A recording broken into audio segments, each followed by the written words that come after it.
આજે ઉઠી ગયા અલાર્મ વગર. જય સ્વામિનારાયણ બધાને.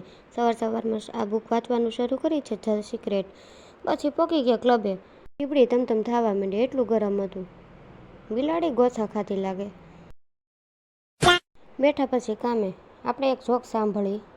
રઘલો એક દિવસ એની ઘરવાળીને લઈને હોટલમાં જમવા ગયો. ત્યાં જઈને પ્લેટ પર મૂકેલા ટીશ્યુ પેપર ભાળીને તેને થયું કે કાંઈક ખાવાની વસ્તુ છે. તે લઈને મોઢામાં મૂકવા ગયો ત્યાં તેની પત્નીએ રાડ નાખી, આ ખાતાની મોડું છે.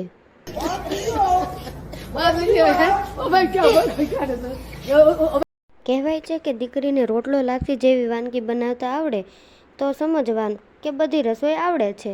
પોગી ગયા પછી લક્ષુભાઈની ફરિયાદો સાંભળવા વાલી મિટિંગમાં.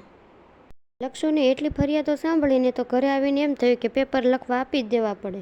પછી બેઠો લખવા બિચારો. ફોને થોડાક દિવસનો મહેમાન છે. હવે મરણ પથારે પડ્યો છે ત્યાં સુધી ઘોબા ઉપાડી લીધા છે.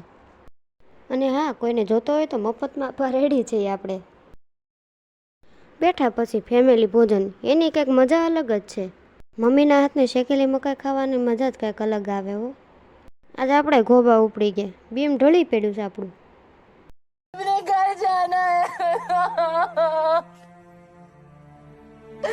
નવરા થઈને બેઠા બુક વાંચવા, પાવર ઓફ સબકોન્શિયસ માઇન્ડ ને કરી ભગવાનની ચેષ્ટા.